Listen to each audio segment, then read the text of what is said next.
Sa harap ng dambana, ipinagpalit ni Alejandro ang aming sumpaan para sa yaman at isang babaeng mas karapat-dapat daw sa kanyang dugo. Habang tangan ko ang munting sapatos ng aming magiging anak, maririnig ang kanyang boses na parang talim na humihiwa sa aking pagkatao. Ako ang asawa, pero bakit ako ang itinuturing na basura? Ang aking pag-alis ay hindi pagsuko, kundi isang panimula. Babalik ako. At sa araw na yon, luluhod ang imperyong nagtaboy sa akin. Sino na nga ba ang tunay na reyna sa larong ito? Huwag kang mag-alala, Alejandro. Isang pirasong papel lang ang nag-uugnay sa iyo sa babaeng iyan. Pagkapanganak niya, kukuha tayo ng mga abogado para masigurong mapupunta sa atin ang mga bata at pagkatapos ay itatapon natin siya pabalik sa basurang pinanggalingan niya. Si Sanya ang karapat-dapat na maging ina sa mga tagapagmana ng Del Rosario, hindi ang isang katulong na pinalad lang na ikasal sa'yo. Ang boses ni Doña Aurora ay kasing talas ng isang labaha, dumaan sa siwang ng pinto ng silid-aklatan at bumaon ng malalim sa dibdib ni Althea. Sa labas ng pintong iyon, nakatayo ang isang babaeng tila estatwa, walang kibo at halos hindi makahinga.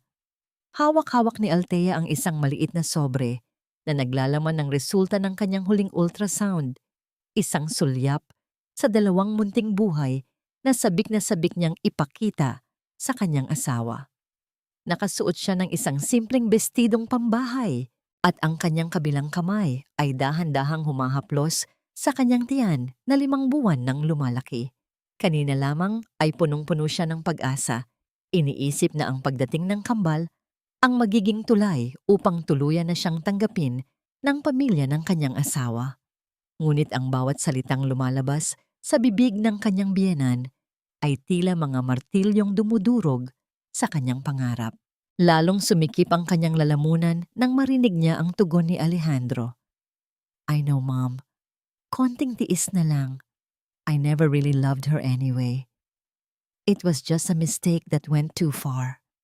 Si Sanya ang mahal ko at gagawin ko ang lahat para maging legal ang lahat sa pagitan namin. Kahit kailanganin pang burahin ang nakaraan namin ni Althea. Tila tumigil ang pag-ikot ng mundo para kay Althea. Ang init ng kanyang mga luha ay nagsimulang gumuhit sa kanyang mga pisngi, ngunit walang tunog na lumabas sa kanyang mga labi. Ang kanyang mga tuhod ay nanginig at ang lakas na nagpapatayo sa kanya sa loob ng 3 taon ng pang-aapi ay biglang naglaho.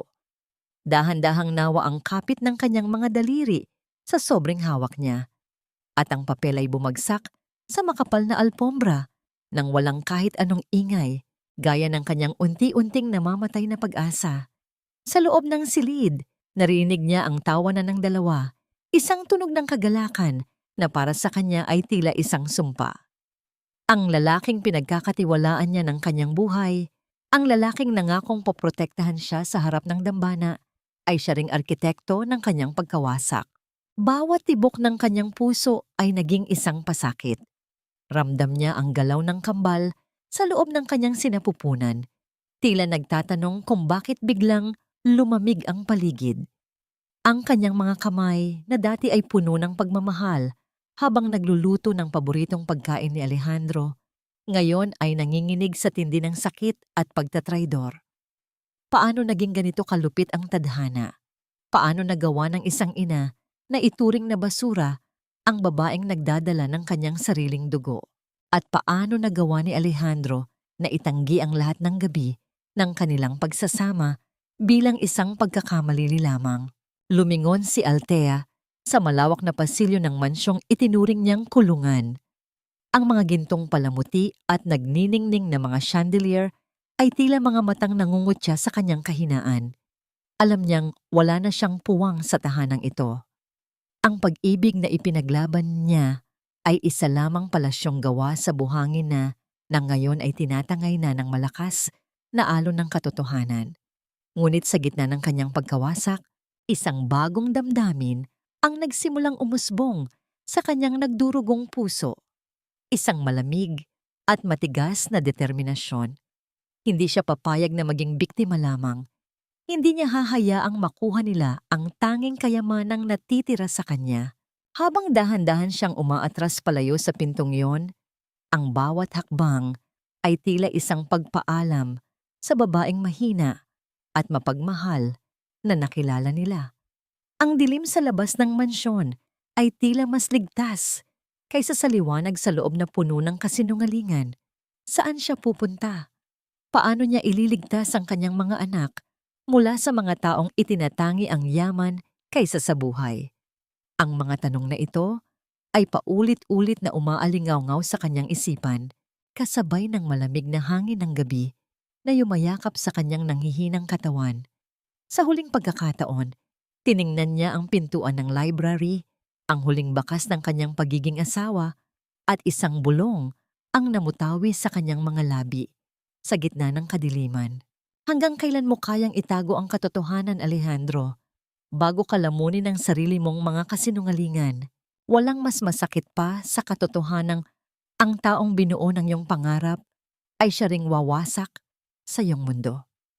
Habang naglalakad si Althea sa mahabang pasilyo ng mansyon, ang bawat hakbang niya ay tila pagtapak sa mga bubog ng basag na pangako. Ang bigat ng kanyang tiyan ay hindi na lamang dahil sa dalawang buhay na nananahan doon, kundi dahil sa dambuhalang pait na dala ng pagtatraidor. Hindi niya magawang lumingon. Natatakot siya na kapag nakita niya muli ang kanyang sariling refleksyon sa mga nagniningning na salamin ng bahay na yon, makikita niya ang isang babaeng wala nang natitirang pagkatao. Pumasok siya sa kanilang silid. Ang silid na dati ay puno ng halimuyak ng pag-ibig, ngunit ngayon ay tila isang malamig na kabaong. Sa ilalim ng kama, kinuha niya ang isang lumang maleta, ang tanging gamit na dinala niya noong siya ay mapadpad sa pamilyang ito bilang isang hamak na scholar. Hindi niya hinawakan ang mga mamahaling alahas na ibinigay ni Alejandro o ang mga designer na damit na pinilit ipasuot sa kanya ni Doña Aurora upang magmukha siyang katanggap-tanggap. Sa halip, ang tanging isinilid niya ay ang 2 pares ng niniting na sapatos ng sanggol na siya mismo ang gumawa sa mga gabing mag-isa siya habang nagtatrabaho si Alejandro. Ang bawat hibla ng sinulid ay tila sumasamo, nagtatanong kung bakit ang kanilang ama ay handa silang itapon para sa kapangyarihan. Aalis ka na ba talaga, Althea? Isang boses ang bumasag sa katahimikan ng gabi. Napatigil ang kanyang kamay. Sa pintuan ay nakatayo si Yaya Rosa, ang matandang nanilbihan sa mga Del Rosario ng ilang dekada. Ang mukha nito ay puno ng lungkot at pag-aalala. Ang kanyang mga mata ay basang-basa ng luha. Lumapit ang matanda at hinawakan ang nanginginig na kamay ni Althea.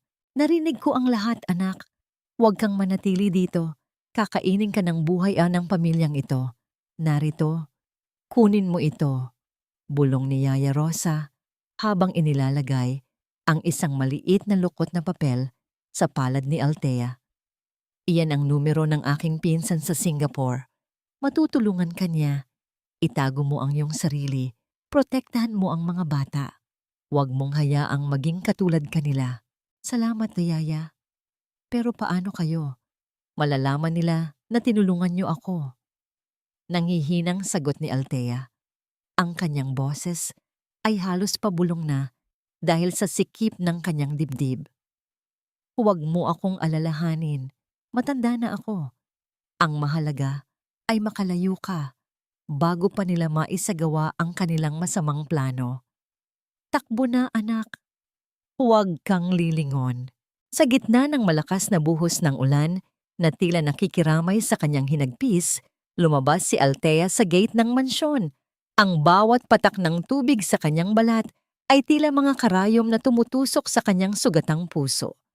Wala siyang sasakyan, wala siyang kasama. Tanging ang bagsik ng gabi at ang init ng kanyang determinasyon ang nagbibigay sa kanya ng lakas. Naglakad siya hanggang sa makarating sa kalsada, kung saan ang mga ilaw ng sasakyan ay tila mga malalaking matang mapanuri. Sumakay siya sa isang taxi. Ang kanyang mga kamay ay mahigpit na nakakapit sa kanyang maleta. Tumingin siya sa bintana, pinapanood ang unti-unting paglayo ng buhay na akala niya ay para sa kanya habang buhay. Ang bawat gusali, ang bawat kanto ay paalala ng kanyang pagkakamali.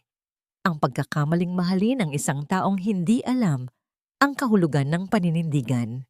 Pagdating sa paliparan, ang ingay ng mga tao at ang tunog ng mga anunsyo ay tila isang malabong panaginip.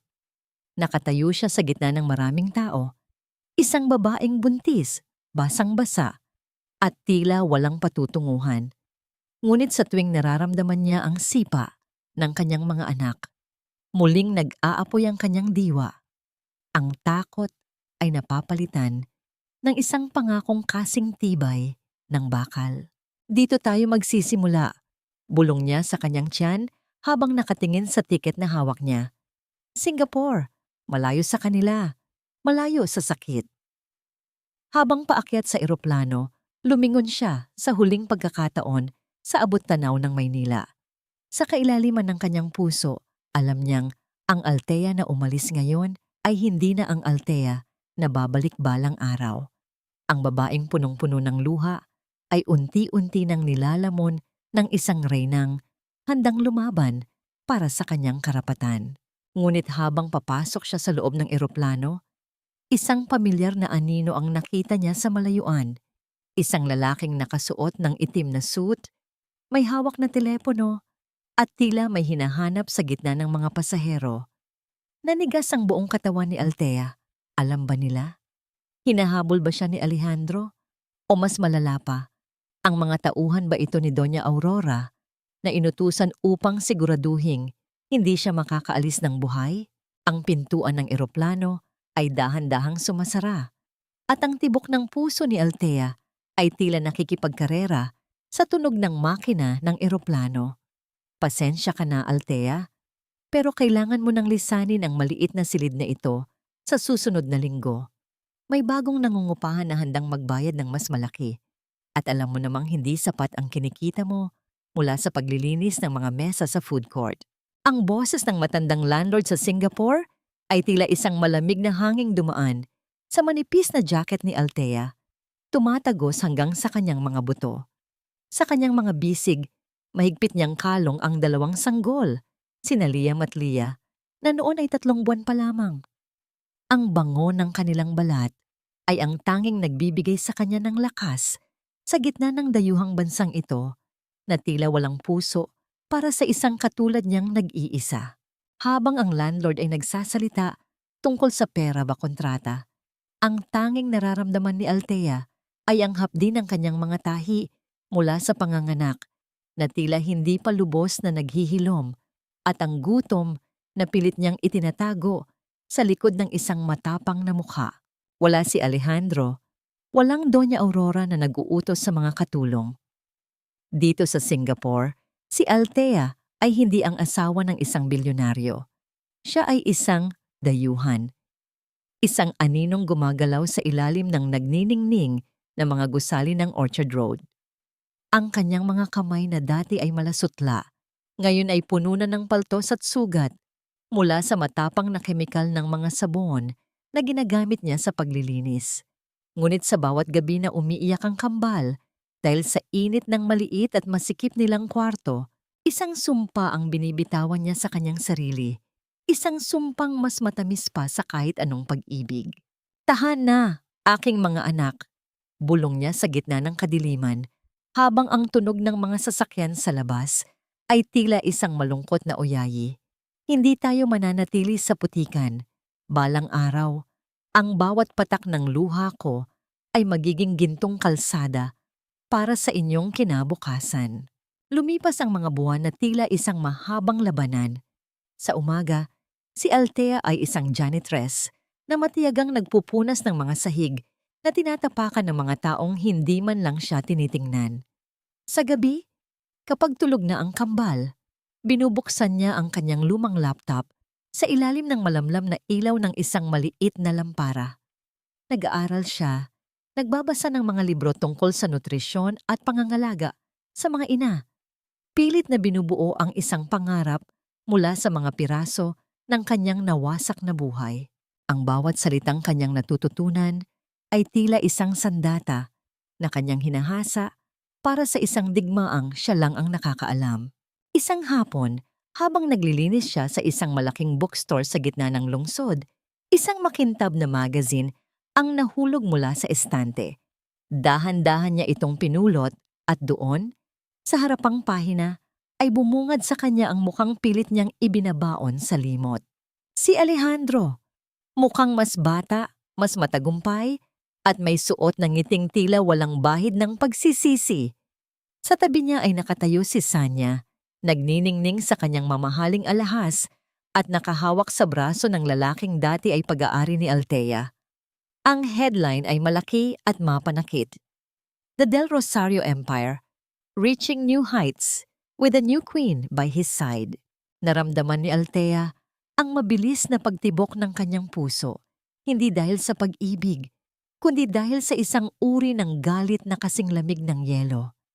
Habang tinitingnan niya ang larawan ng dalawa na tila mga hari at reyna sa kanilang palasyo, tiningnan din niya ang kanyang sariling refleksyon sa salamin ng bookstore. Isang babaeng payat, may suot na uniforme ng janitress at may mga matang puno ng pagod. Ang kaibahan ay tila isang malalim na bangin na sumisigaw ng kawalang katarungan. New Queen! Bulong niya sa kanyang sarili. Ang kanyang boses ay puno ng pait at panunya. Hindi niyo alam na ang tunay na reyna ay nasa kalsada, naghihintay lang ng tamang oras para bawin ang koronang ninakaw niyo. Sa sandaling iyon, isang boses ang tumawag sa kanya mula sa likuran. Isang eleganteng babae na nagngangalang Madam Cecilia, ang may-ari ng isa sa pinakamalalaking wellness center sa Singapore, ang nakatayo doon at pinagmamasdan siya. Ang babae ay may hawak na isang basong tubig at nakatingin sa magazine na hawak ni Althea. Pagkatapos ay sa mga mata ng dalaga na nagnininga sa determinasyon. You have the eyes of a survivor, Hiha. Sabi ng matanda sa wikang Ingles na may halong awa at paghanga. But a survivor only lives for today. A conqueror lives for the future. Which one are you? Nabitawan ni Althea ang magazine at ang tunog ng pagbagsak nito sa sahig ay tila isang hudyat ng pagtatapos ng kanyang pagiging biktima. Ngunit bago pa siya makasagot, biglang tumunog ang kanyang luma at sirang cellphone. Isang tawag mula sa Pilipinas, mula kay Yaya Rosa. Ang boses ng matanda sa kabilang linya ay puno ng takot at pagmamadali. Althea, anak, huwag kang babalik. Nalaman ni Doña Aurora na nanganak ka na at nagpadala na siya ng mga tao dyan sa Singapore para hanapin ka. Gusto nilang kunin ang mga bata at tuluyan kang patahimikin. Nanigas ang buong katawan ni Althea. Ang malamig na pawis ay nagsimulang dumaloy sa kanyang likod habang tinitingnan niya ang pintuan ng bookstore, kung saan dalawang lalaking nakasuot ng itim na suit at may pamilyar na hitsura ang dahan-dahang pumapasok. Ang kanilang mga mata ay naghahanap sa bawat sulok ng silid. Hindi sapat ang mabuhay lang, Althea. Ang mga taong nanakit sa'yo ay nakatuntong sa mga pedestal na gawa sa ginto, habang ikaw ay gumagapang sa putik. Kung gusto mong protektahan ang iyong mga anak, kailangan mong maging kasing tigas ng bakal na bumubuo sa mga gusaling ito. Ang mga salitang iyon ni Madam Cecilia ang nagsilbing mitya sa tuyong damo ng pagkatao ni Althea. Noong hapong yon sa bookstore, sa tulong ng matanda, mabilis na nakalabas si Althea sa isang lihim na lagusan para sa mga empleyado, sapat na oras para matakasan ang mga tauhan ni Doña Aurora na tila mga buwitreng naghahanap ng biktima. Ngunit ang takot na naramdaman niya ay hindi naglaho. Sa halip, ito ay namuo at naging isang malamig na determinasyon. Sa ilalim ng pagkupkop ni Madam Cecilia, hindi humingi ng limos si Althea. Sa halip, ibinigay niya ang bawat oras ng kanyang buhay sa pagtatrabaho at pag-aaral. 7 taon ang mabilis na lumipas, parang isang mahabang panaginip na puno ng pawis at puyat. Ang Singapore, na dati ay isang nakakatakot na labirinto, ay naging saksi sa unti-unting pagbabago ng isang janitress tungo sa pagiging isa sa pinakarespetadong pangalan sa industriya ng maternal wellness. Si Althea ay hindi na ang babaeng madaling paiyakin ng isang masakit na salita. Ang kanyang bawat kilos ay may sukat, ang kanyang bawat ngiti ay may bahid ng misteryo, at ang kanyang mga mata, na dati ay puno ng pagsamo, ay naging kasing lalim na ng karagatan na mahirap basahin. Isang gabi, sa loob ng kanyang marangyang opisina na nakatanaw sa nagniningning na Marina Bay, dahan-dahang hinaplos ni Althea ang 2 litratong nakapatong sa kanyang mesa. Ang kanyang kambal, sina Liam at Leah, ay 7 taong gulang na. Si Liam ay may tindig na kasing tikas ng kanyang ama, ngunit ang mga mata nito ay puno ng kabutihan. Si Leah naman ay ang buhay na imahe ni Althea, may matalas na isipan at matapang na puso. Sila ang kanyang tanging yaman, ang kanyang tanging dahilan kung bakit siya bumabangon sa bawat pagkakalugmok. "Mami, bakit po kayo malungkot?" Isang malambot na tinig ang bumasag sa kanyang pagmumuni-muni. Si Leah ang nakatayo sa pintuan, yakap-yakap ang isang lumang niniting na sapatos ng sanggol, ang tanging alaala na itinago ni Althea mula sa Pilipinas. Lumapit si Althea at dahan-dahang hinalikan ang noo ng kanyang anak. Ang init ng balat ng bata ay tila isang paalala na ang bawat sakripisyo niya ay may katuturan. "Hindi ako malungkot, anak. Naghahanda lang ang mami para sa isang malaking paglalakbay," bulong niya sa wikang Tagalog, ang wikang pilit niyang itinuro sa mga bata upang hindi nila malimutan ang kanilang pinagmulan. "Babalik na ba tayo sa Pilipinas?" sabi ni Yaya Rosa. "Doon daw po tayo galing." Tanong ni Liam, nakakapasok lang din sa silid. Napatigil si Althea. Ang salitang Pilipinas ay tila isang sugat na pilit niyang tinatakpan, ngunit kailanman ay hindi tuluyang naghilom. Sa loob ng 7 taon, pinanood niya mula sa malayo ang paglago ng imperyo ng mga Del Rosario. Nakita niya ang bawat tagumpay ni Alejandro at ang bawat marangyang party na idinadaos ni Doña Aurora. Alam niyang sa bawat sandali, ang mga taong yon ay naniniwalang sila ay nagtagumpay sa pagpuksa sa kanya. Isang sobrang kulay ginto ang nakalatag sa kanyang mesa, isang formal na imbitasyon para sa International Maternal Health Summit na gaganapin sa Maynila. Siya ang napiling keynote speaker, ang tinitingalang Dr. Althea, na nagpabago sa mukha ng pangangalaga sa mga ina sa Asia. Ang kumpanyang mag-i-sponsor ng malaking kaganapang ito ay walang iba kundi ang Del Rosario Global Health, ang bagong sangay ng kumpanya ni Alejandro. Naramdaman ni Althea ang isang kakaibang panginginig sa kanyang mga daliri habang binabasa ang pangalan ng chairman ng kumpanya. Alejandro Del Rosario Ikalawa. Matagal na niyang inihanda ang kanyang sarili para sa sandaling ito, ngunit ang harapin ang nakaraan ay tila paglalakad muli sa gitna ng apoy. 7 years, Alejandro, bulong ni Althea sa hangin, ang kanyang boses ay malamig at walang emosyon. 7 years niyo akong itinuring na patay. 7 years niyo akong hinayaan na magdusa kasama ang aking mga anak. Inabot niya ang kanyang telepono at tinawagan ang kanyang sekretarya.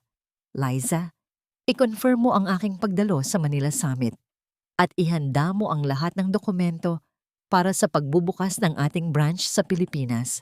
Panahon na para bumalik ang nararapat." Habang nakatingin sa malayo, ang mga ilaw ng Singapore ay tila unti-unting naglalaho at napapalitan ng imahe ng isang madilim na pasilyo sa isang mansyong puno ng kasinungalingan. Alam ni Althea na ang pagbabalik niya ay hindi lamang para sa trabaho. Ito ay isang pagdedeklara ng digmaan. Ngunit sa pagkakataong ito, hindi siya ang biktima. Siya ang hukom, ang hurado, at ang magpapatupad ng hatol. Gayunpaman, isang lihim na takot ang nananatili sa sulok ng kanyang puso. Paano kung sa muling pagkikita nila, ang galit na pilit niyang binuo ay matunaw sa isang tingin lang mula sa lalaking minahal niya ng higit sa kanyang sarili. At paano kung malaman ni Alejandro ang katotohanang may dalawang batang nagtataglay ng kanyang dugo at mukha? Ang hangin ng Pilipinas ay amoy alaala, isang halong samyo ng tuyong lupa, usok ng lungsod at ang mapait na bakas ng mga pangarap na dinurog ng panahon. Ito ang unang naisip ni Althea habang dahan-dahan siyang bumababa sa baitang ng eroplano. 7 taon. 7 taon siyang naging isang anino sa ibang bansa. Ngunit ngayon, ang kanyang bawat hakbang sa semento ng paliparan ay may bigat at awtoridad. Hindi na siya ang basang-basang babae na humihingi ng awa sa tadhana. Suot ang isang itim na business suit na lapat sa kanyang tindig at nakatago ang mga mata sa likod ng mamahaling salamin. Tila isa siyang reynang nagbabalik upang bawiin ang isang kahariang matagal nang nakalimutan ang kanyang pangalan. Sa kanyang tabi, mahigpit na nakahawak sa kanyang mga kamay, sina Liam at Leah. Ang mga bata ay manghang-mangha sa ingay at gulo ng Manila, ngunit nanatili silang malapit sa kanilang ina. Tila nararamdaman ang tensyong bumabalot sa bawat hininga nito. Ang kanilang mga mukha na may mga katangiang kasing tulis ng sa isang Del Rosario ay nagsisilbing paalala kay Althea kung bakit siya naririto. "Mommy, is this where you grew up?" Tanong ni Liam. Ang kanyang boses ay puno ng kuryosidad habang pinagmamasdan ng mga naglalakihang billboard sa kalsada. "Yes, Liam. Dito nagsimula ang lahat," sagot ni Althea. Ang kanyang boses ay kalmado, ngunit may lalim ng lungkot. "At dito rin natin tatapusin ang mga bagay na hindi pa natatapos." Ang unang pinuntahan ni Althea ay hindi ang hotel, kundi ang isang tahimik at liblib na sementeryo sa labas ng lungsod. Doon, sa harap ng payak na puntod ng kanyang ama, dahan-dahan siyang lumuhod. Ang tunog ng mga tuyong dahon sa ilalim ng kanyang mga paa ay tila mga bulong ng nakaraan. Hinaplos niya ang malamig na marmol at sa unang pagkakataon, matapos ang 7 taon, hinayaan niyang dumaloy ang isang butil ng luha. Hindi dahil sa kahinaan, kundi bilang isang saksi sa kanyang mga pinagdaanan. "Papa, andito na ako," bulong niya sa hangin. "Hindi na ako ang Althea na iniwan nilang duguan ng puso. Ang pangalan natin na hinayaan nilang apak-apakan ay muli kong itatayo. Pangako ko sa iyo, walang sino mang Del Rosario ang muling makakapangapi sa atin." Pagdating sa Marangyang Hotel kung saan gaganapin ang summit, ang bawat mata ay nakatuon sa kanya. Ang mga empleyado ay nagmamadaling asikasuhin ang kanyang mga gamit. Tinatawag siyang Dr. Althea nang may matinding paggalang.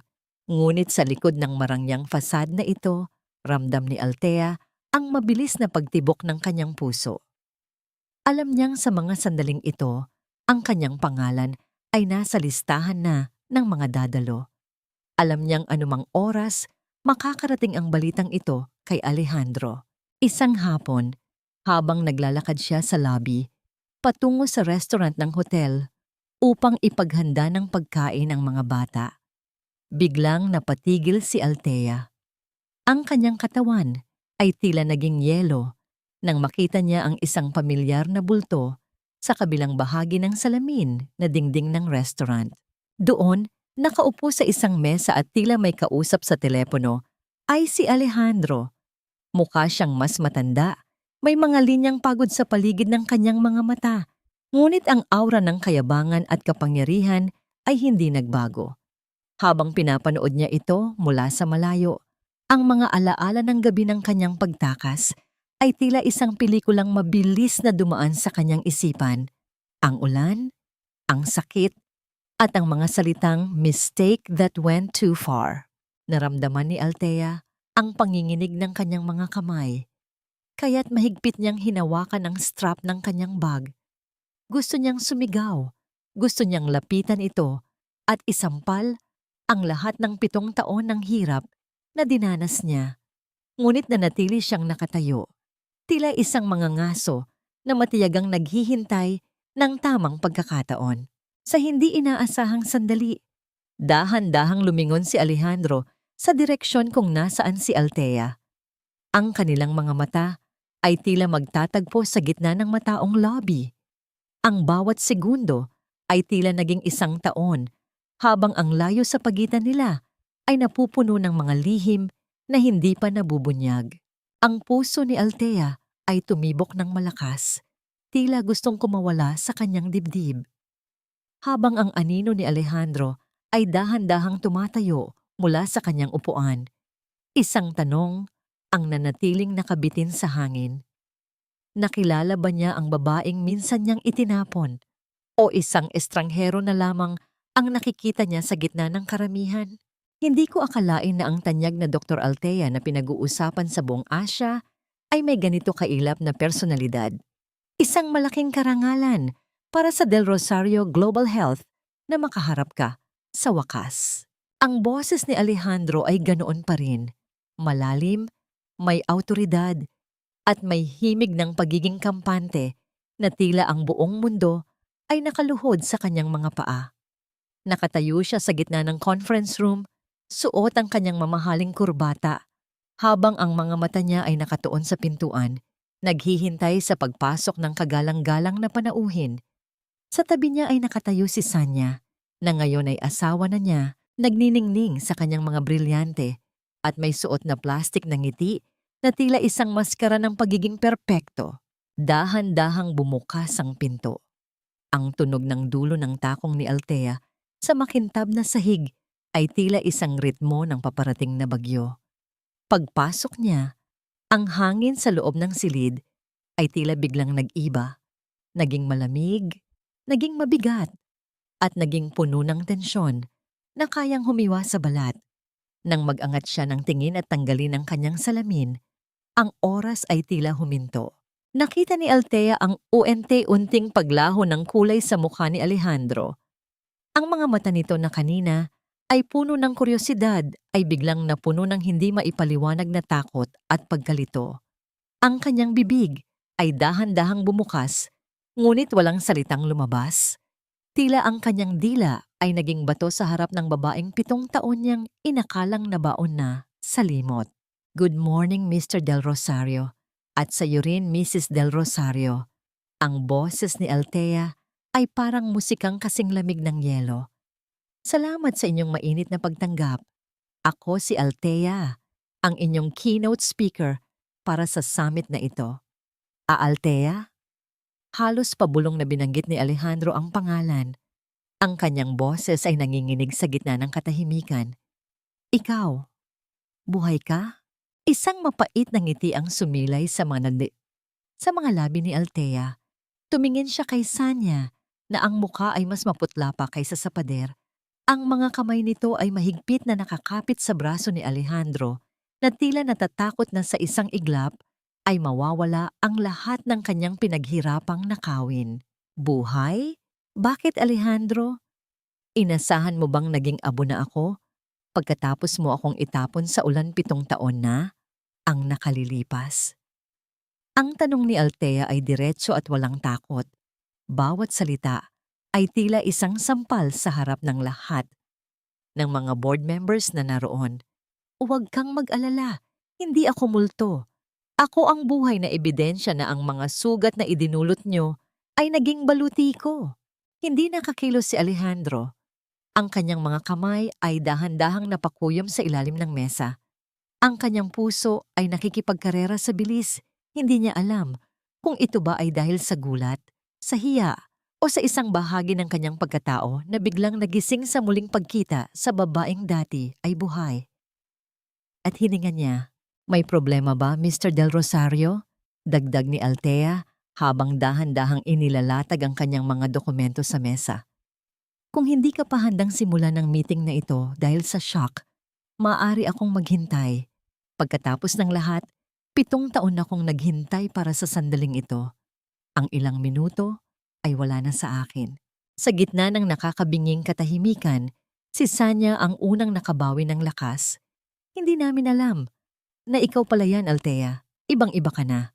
At, "Dr. Althea, Mukhang naging mabuti sa'yo ang ibang bansa. Ang boses nito ay puno ng panunuya. Pilit na ibinabalik ang kanyang dominance sa harap ng asawa.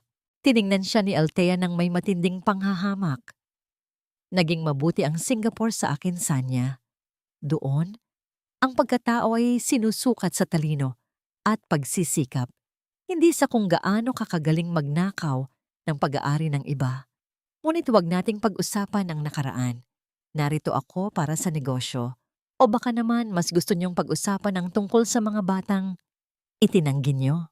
Naramdaman ni Althea ang biglang paninigas ni Alejandro sa huling pangungusap. Ang silid ay tila naging isang pressure cooker, handang sumabog anumang sandali. Habang ang bawat segundo ay lumilipas, ang mga mata ni Alejandro ay hindi kumukurap.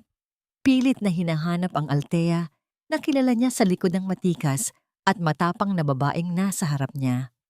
Anong mga bata, Althea? Tanong ni Alejandro. Ang kanyang boses ay puno ng kaba at isang uri ng pag-asa na hindi niya dapat maramdaman. Dahan-dahang tumayo si Althea. Inayos ang kanyang suit at tinitigan ng dalawa ng may matinding awtoridad.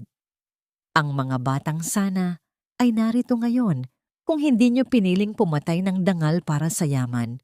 Ngunit huwag kang mag-alala, Alejandro. Malalaman mo ang lahat sa tamang panahon. Lalabas na sana si Althea nang biglang bumukas ang pinto at pumasok si Liam na tumatakbo patungo sa kanyang ina. Mommy, I forgot my tablet. Can I? Napatigil ang bata. Napatigil din si Alejandro.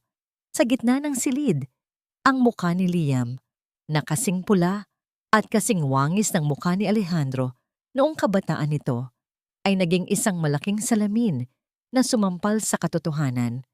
Ang pagkakapareho ay hindi maikakaila.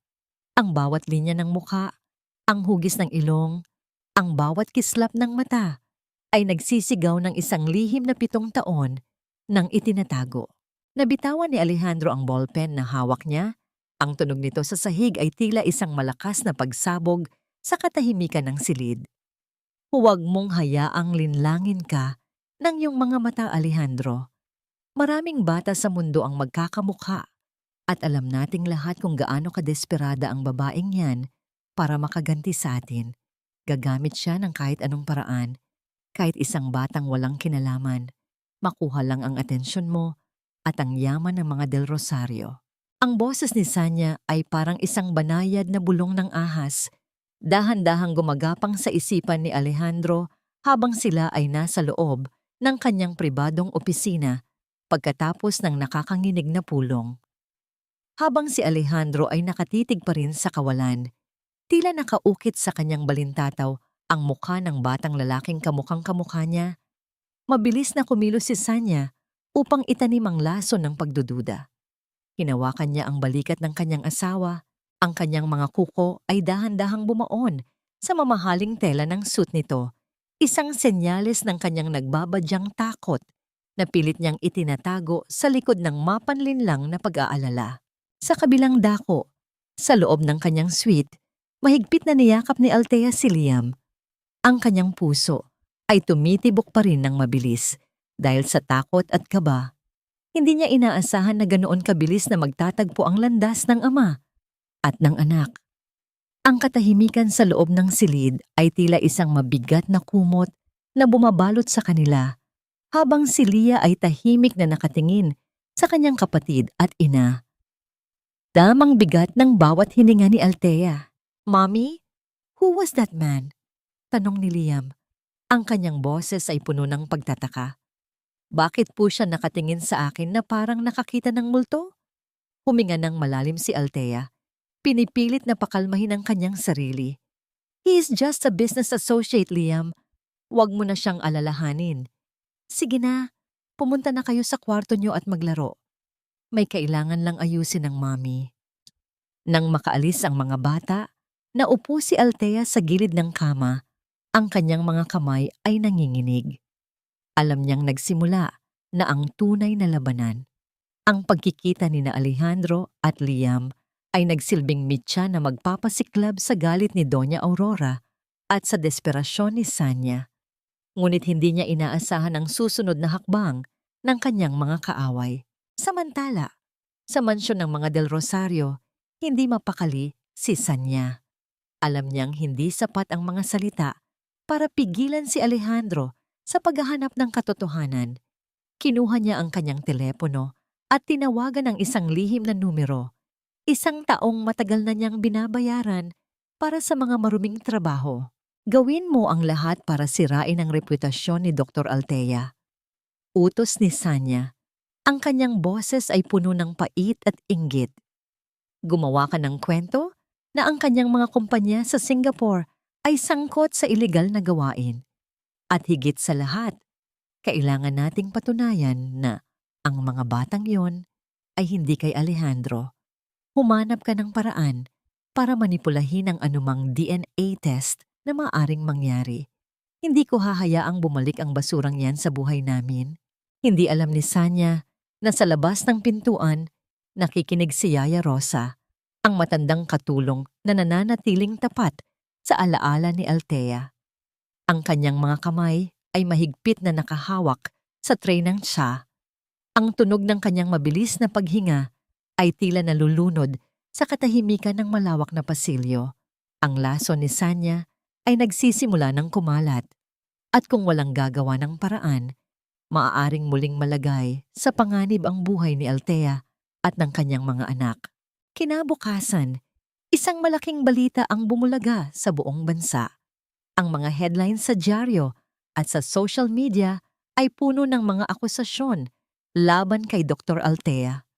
The Dark Secret of the Wellness Queen, ang sabi ng isang artikulo na nagpapahiwatig na ang kanyang tagumpay ay bunga ng panloloko at pagsasamantala sa mga mahihirap na ina sa Singapore. Ang mga stock ng kumpanya ni Altea ay nagsimulang bumagsak at ang mga imbitasyon para sa kanyang mga susunod na talk ay isa-isang kinansela. Nakatayo si Altea sa harap ng kanyang bintana, pinapanood ang kaguluhan sa ibaba ng hotel. Alam niyang ito ang ganti ni Sanya. Ngunit sa halip na matakot, isang malamig na ngiti ang sumilay sa kanyang mga labi. Ang laso na pilit na ipinapain sa kanya ay siya ring magiging lunas na gagamitin niya laban sa kanila. Habang iniisip ang kanyang susunod na hakbang, isang hindi kilalang sobre ang iniwan sa ilalim ng kanyang pinto. Nang buksan niya ito, isang litrato ang nalaglag, ang larawan ni Alejandro na pilit na kinukuha ang isang sample ng buhok mula sa suot na jacket ni Liam na naiwan sa conference room. Ang bawat hibla ng katotohanan ay iunti-unti nang nahuhubad. Ngunit sa likod ng mga pangyayaring ito, isang mas malaking panganib ang naghihintay. Isang itim na sasakyan ang dahan-dahang huminto sa harap ng hotel. At isang matandang babae na may suot na perlas at may matatalim na mata ang bumaba, si Doña Aurora. Ang reyna ng mga Del Rosario ay narito na at hindi siya titigil hanggat hindi niya nadudurog ang bawat bakas ng nakaraan na nagbabantang sumira sa kanyang perpektong pamilya. Huwag mong dungisan ang aking sapatos ng iyong maruruming kamay. Bata, hindi mo ba alam kung magkano ang halaga nito? Higit pa ito sa kikitain ng iyong mga magulang sa loob ng 1 taon. Ang matinis at mapang-aping boses ni Doña Aurora ay umalingaw-ngaw sa gitna ng mamahaling toy store sa loob ng mall ng hotel. Ang kanyang mukha, na puno ng makapal na makeup at nakasuot ng mga perlas na tila mga kadenang nagkukulong sa kanyang pagkatao, ay namumula sa galit. Sa kanyang paanan, ang 7 taong gulang na si Liam ay nakayuko, pilit na pinupulot ang isang maliit na robot na aksidenteng tumama sa suot na mamahaling sapatos ng matanda. Si Lia naman ay nakatayo sa gilid. Nanginginig ang maliliit na kamay habang pilit na pinipigilan ang pag-agos ng luha. Wala silang kamalay-malay na ang babaeng nandidiri sa kanila ay ang kanilang sariling lola, ang reynang nagtakwil sa kanilang ina at nagbalak na ituring silang mga kagamitan lamang. Ang kabalintunaan ng tadhana ay tila isang malupit na biro. Ang mga batang itinuring ni Aurora na basura ay ang mismong dugong pilit niyang pinangangalagaan para sa kanyang imperyo. Sa di kalayuan, dahan-dahang lumalapit si Althea. Ang kanyang bawat hakbang ay tila pagyakap sa isang malamig na puot nang makita ang kanyang mga anak na kinakawawa ng babaeng naging mitya ng kanyang kamatayan. 7 taon na ang nakalilipas. Ang kanyang paningin ay nagdidilim at ang kanyang puso ay tila isang bulkang handa nang sumabog, ngunit pinanatili niya ang isang nakakangilong katahimikan. I'm sorry, ma'am, bulong ni Liam. Ang boses ay nanginginig sa takot. Hindi ko po sinasadya. Nahulog lang po ang laruan ko. Sorry? Ang sorry ay para sa mga taong may pinag-aralan. Hindi sa mga batang kalye na hinahayaan lang ng kanilang mga magulang na magpagala-gala sa mga lugar na hindi naman para sa kanila. Muling bulyaw ni Aurora habang diring-diri na pinapagpagan ang kanyang sapatos gamit ang isang mamahaling panyo. Guard, nasaan ang security? Bakit may mga ganitong uri ng tao sa loob ng gusaling ito? Eksaktong sa sandaling iyon, dumarating si Althea. Ang tunog ng kanyang mga takong sa makintab na sahig ay tila isang hudyat ng pagtatapos ng kapangyarihan ni Aurora. Lumapit siya at dahan-dahang hinawakan ang balikat ni Liam na agad namang yumakap sa kanyang binti. Inangat ni Althea ang kanyang ulo at tinitigan ng diretso sa mga mata ang matandang babae. Ang matandang babaeng dati ay kinatatakutan niya, ngunit ngayon ay tila isa na lamang kaawa-awang anino ng nakaraan. Ang mga sapatos ay nalilinis, Doña Aurora, ngunit ang isang maduming budhi, kahit anong kuskus mo, ay mananatiling mabaho. Ang boses ni Althea ay malamig, walang emosyon, ngunit bawat salita ay tila isang karayom na tumutusok sa balat. Napatigil si Aurora. Ang kanyang mga mata ay dahan-dahang nanlaki nang makilala ang babaeng nasa harap niya. Ang hangin sa paligid nila ay tila naging yelo at ang ingay ng mga tao sa mall ay tila naglaho. Naiwan ang 2 babaeng nakagapos sa isang madilim na kasaysayan. Althea? Bulong ni Aurora, ang kanyang tinig ay may halong gulat at matinding pagkamuhi. Ikaw ang ina ng mga batang ito? Hindi na ako magtataka kung bakit ganito sila kawalang modo. Ang bunga ay hindi nalalayo sa kanyang puno. Tama ka, Doña Aurora. Ang mga batang ito ay nagmula sa akin. Isang babaeng itinapon nyo, ngunit nagawang bumangon ng mas matayog kaysa sa inyong mga kasinungalingan. Sagot ni Althea, habang dahan-dahang pinupunasan ang luha ni Lia. Ngunit huwag mong sasabihing wala silang modo.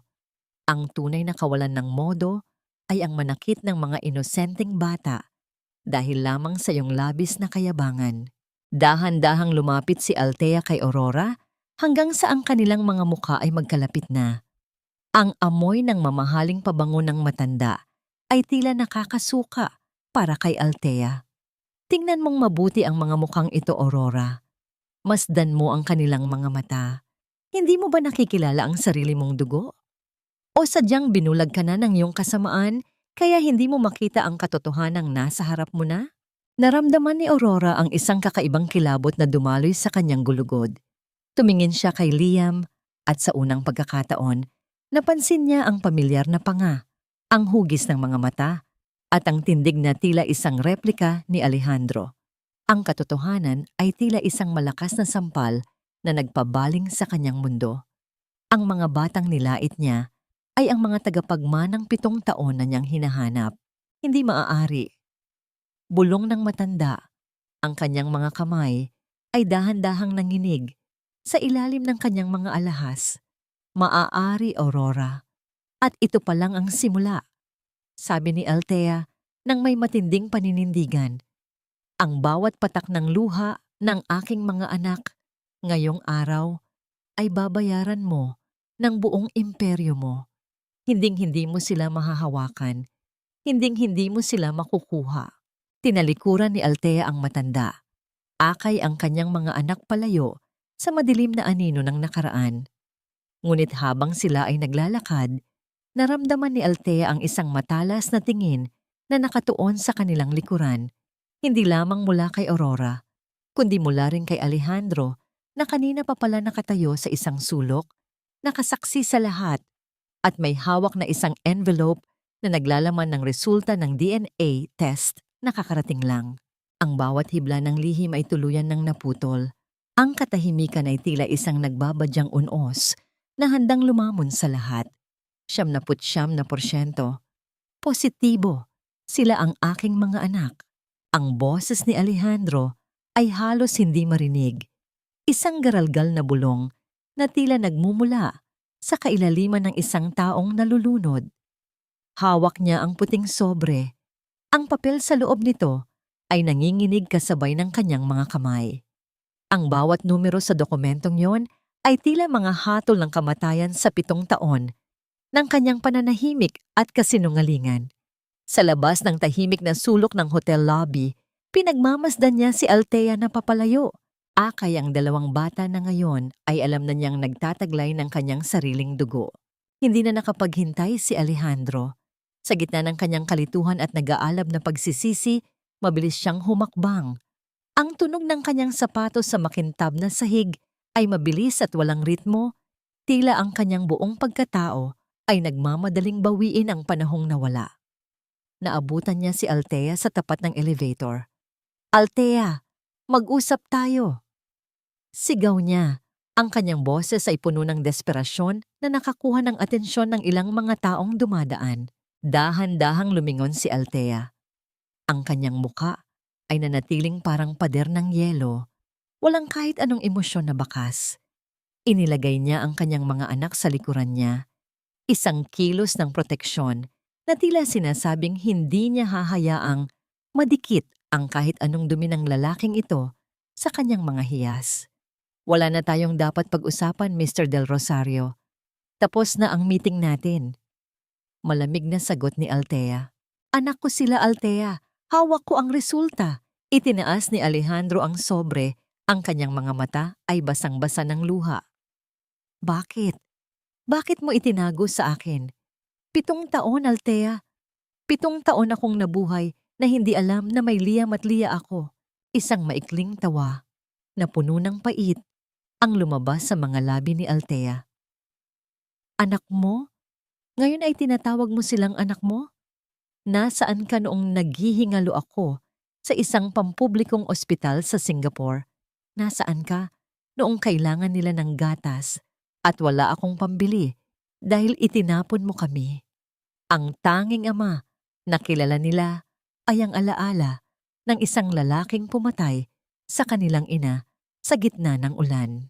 Sa sandaling iyon, lumitaw si Doña Aurora sa kanilang likuran.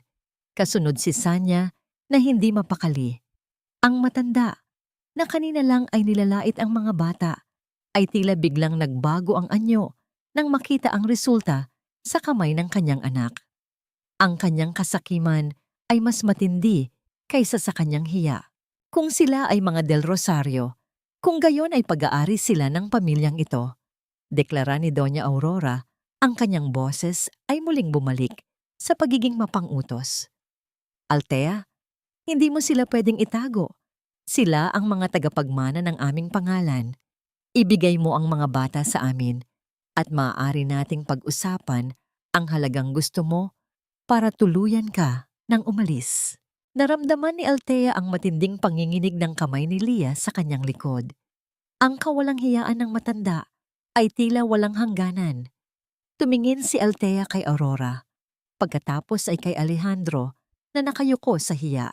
"Pag-aari, hindi sila mga gamit na nabibili ng pera niyo, Aurora." Sabi ni Althea, ang bawat salita ay may bigat ng isang sumpa. "At ikaw, Alejandro, huwag mong isiping ang isang pirasong papel ay magbibigay sa iyo ng karapatang maging ama. Ang pagiging ama ay pinaghihirapan, hindi nakukuha sa DNA test. Althea, please, let me make it up to you." Pagsusumamo ni Alejandro, dahan-dahang lumalapit at pilit na hinahawakan ang braso ni Althea.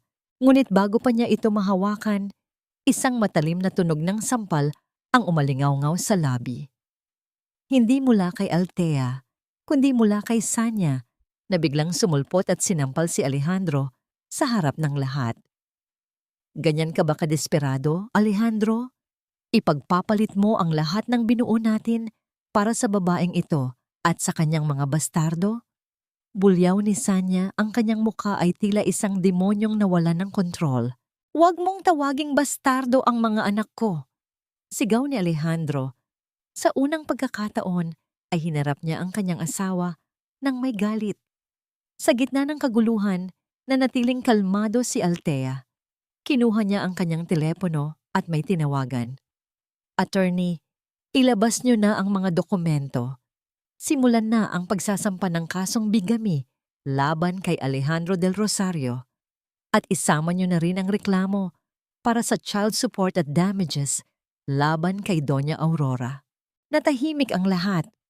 Ang mukha ni Aurora ay naging kasing puti ng papel, habang si Alejandro ay tila nawalan ng lakas sa kanyang mga tuhod. Hindi lang pala ang mga bata ang kinuha ni Althea. Kinuha niya rin ang kanilang kalayaan. 7 taon niyo akong ginawang biktima, sabi ni Althea habang bumubukas ang pinto ng elevator.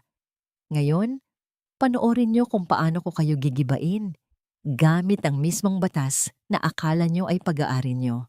Habang sumasara ang pinto ng elevator, ang huling nakita ni Althea ay ang mukha ni Alejandro na puno ng pagsisisi at ang mukha ni Aurora na puno ng takot. Ngunit sa isang sulok ng lobby, isang lalaking nakasuot ng itim na sombrero ang kanina pa palang kumukuha ng video sa buong pangyayari.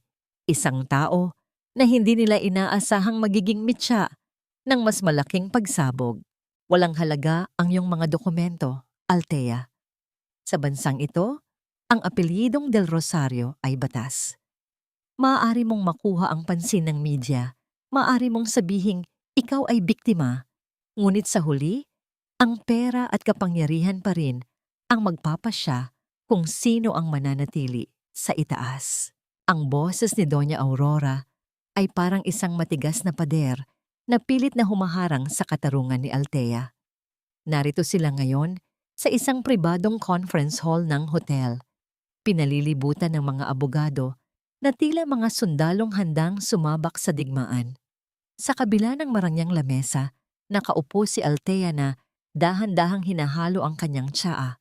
Ang tunog ng kutsara sa porselana ay ang tanging musikang bumabasag sa nakakangilong katahimikan. Sa kanyang tabi, nakaupo ang kanyang mga abogado na puno ng kumpiyansa. Dala ang mga folder na naglalaman ng mga ebidensyang 7 taon niyang pinagtrabahuhan. Hindi nagpatinag si Althea. Tumingin siya kay Aurora nang may matinding katahimikan, isang tinging tila naghuhubad sa lahat ng kayabangan ng matanda.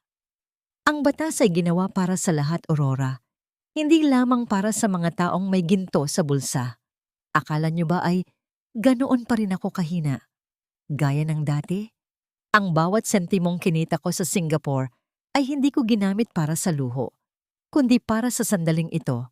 Ang sandali na hindi niyo na ako kayang tapakan.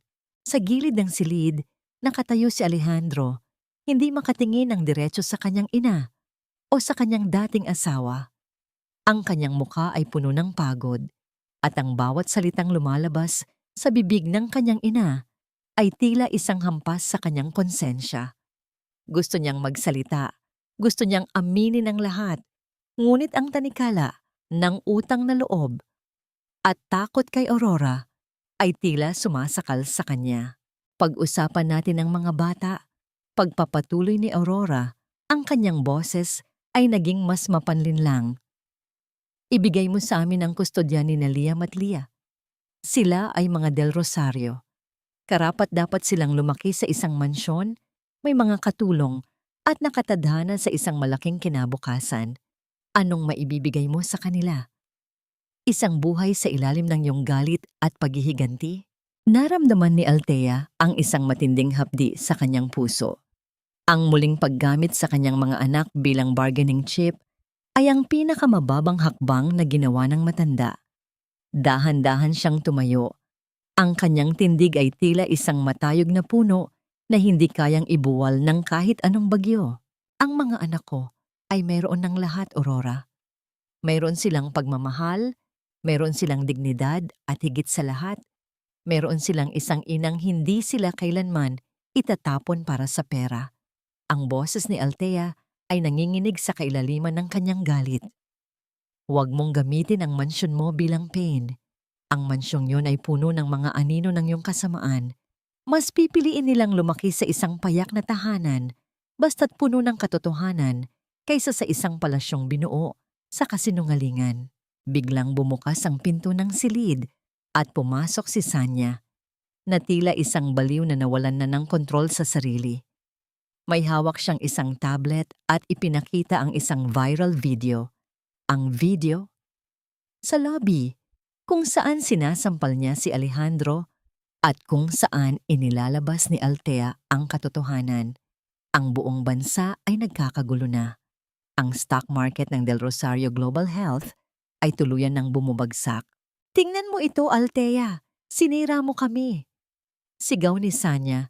Ang kanyang boses ay tila isang matinis na tunog ng basag na salamin. Ngayon, ang buong mundo ay pinagtatawanan kami. Masaya ka na ba? Tumingin si Althea sa video. Pagkatapos ay kay Sanya. Hindi ako ang sumira sa inyo, Sanya. Ang sarili niyo ring mga gawa ang nagpabagsak sa inyo. Ako lang ang nagsilbing salamin upang makita ng mundo ang tunay niyong anyo. Sa gitna ng kaguluhan, isang abogado ni Althea ang tumayo at naglapag ng isang huling dokumento sa harap ni Alejandro. Mr. Del Rosario, ito ay ang subpena para sa kasong bigamy. At narito rin ang injunction order mula sa korte. Simula sa araw na ito, bawal kang lumapit sa loob ng 100 metro kina Liam at Leah. Anumang paglabag ay mangangahulugan ng iyong agarang pagkakulong. Napaupo si Alejandro sa kanyang upuan, tila nawalan ng lahat ng lakas. Ang katotohanan ay tila isang malaking alon na tumangay sa lahat ng kanyang depensa. Tiningnan niya si Althea na ngayon ay handa nang lumabas ng silid. Althea, sandali. Pagsusumamo ni Alejandro. Ngunit hindi lumingon si Althea. Habang naglalakad siya palabas, ang bawat tunog ng kanyang sapatos sa sahig ay tila isang deklarasyon ng kanyang kalayaan. Ngunit sa kanyang paglabas sa hotel, isang grupo ng mga tao ang naghihintay sa kanya. Hindi mga reporter, kundi mga tauhan na nakasuot ng uniforme ng pulisya. Dr. Althea, kailangan niyo pong sumama sa amin, sabi ng isang opisyal. May reklamo laban sa inyo tungkol sa pagkidnap sa inyong sariling mga anak mula sa bansang Singapore. Ang inyong passport ay pansamantalang kinansela. Napatigil ang mundo ni Althea. Lumingon siya sa likuran at nakita niya si Doña Aurora na nakatayo sa veranda ng hotel. May hawak na baso ng wine at may suot ng ngiti ng isang demonyong nagwagi sa isang labanan. Ang digmaan ay hindi pa tapos. Ito ay nagsisimula pa lamang. Ang bawat rehas ay hindi lamang gawa sa bakal, kundi sa mga kasinungalingang pilit na ibinibintang sa isang inang ang tanging kasalanan ay ang magmahal at magprotekta sa kanyang sariling dugo. Ito ang tanging naiisip ni Althea habang nakaupo siya sa loob ng isang malamig na silid sa himpilan ng pulisya. Ang liwanag ng bumbilya sa kisame ay tila isang matalas na mata na humuhusga sa kanya, habang ang mga dokumento sa harap niya ay nagsasabing siya ay isang kriminal, isang kidnapero ng sarili niyang mga anak. Ang hapdi sa kanyang puso ay hindi na lamang dahil sa pagtatraidor ni Alejandro, kundi dahil sa kawalang hiyaan ng isang sistemang nabibili ng pera ng mga Del Rosario. Ang kanyang mga kamay ay mahigpit na nakakapit sa isang maliit na litrato ni Liam at Leah, ang kanyang tanging liwanag sa gitna ng dambuhalang dilim na ito. Sa labas ng silid, dahan-dahang pumasok si Doña Aurora. Ang tunog ng kanyang mamahaling takong ay tila isang martilyo na tumatama sa konsensya ng bawat taong naroon. Pumasok siya ng may suot ng ngiting mapang-api. Ang kanyang mga perlas ay nagniningning sa ilalim ng malamlam na ilaw. Naupo siya sa tapat ni Althea. Ang kanyang amoy ay tila laso na sumasakop sa maliit na espasyo. Sinasabi ko na sa'yo, Althea, hindi ka mananalo sa akin. Bulong ng matanda. Ang kanyang boses ay puno ng kamandag. Sa isang kumpas lang ng aking daliri, maaari kitang mabulok sa kulungang ito. Ngunit dahil mabuti ang aking puso, bibigyan kita ng pagkakataon. Pirmahan mo ang kasunduang ito. Ibigay mo sa akin ang buong kustodya ng mga bata at mawawala ang lahat ng reklamong ito. Makakabalik ka sa Singapore, malaya, ngunit wala ang mga anak mo. Tumingin si Althea ng diretso sa mga mata ni Aurora. Ang kanyang paningin ay hindi bakas ng takot, kundi ng isang matinding puot na 7 taon niyang inalagaan. Ang kalayaan ko ay walang halaga kung ang kapalit ay ang kinabukasan ng aking mga anak. Maari mo akong ikulong, Aurora. Maari mo akong sirain sa mata ng mundo. Ngunit hinding-hindi mo makukuha ang pagmamahal ng mga batang kailanman ay hindi ka itinuring na lola. Habang nagaganap ang tensyon sa loob ng silid, si Sanya naman ay nasa labas, hindi mapakali. Ang kanyang mundo ay unti ng gumuho. Ang mga board members ng kumpanya ay humihingi na ng kanyang pagbibitiw at si Alejandro ay hindi na siya kinakausap. Sa kanyang desperasyon, isang madilim na plano ang nabuo sa kanyang isipan.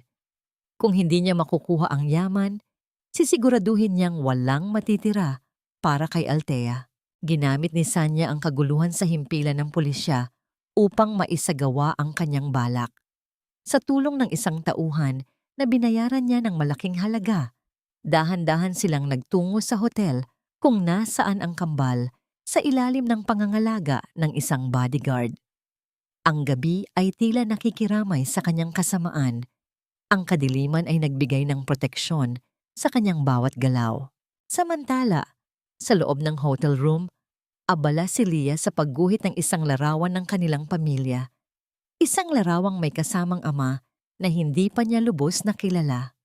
Si Liam naman ay mahimbing nang natutulog. Isang marahang katok ang narinig sa pinto. Ang bodyguard, sa pag-aakalang ito, ay ang room service ay dahan-dahang binuksan ang pinto. Ngunit bago pa siya makapagsalita, isang malakas na hampas sa ulo ang nagpabagsak sa kanya. Halika rito, bata.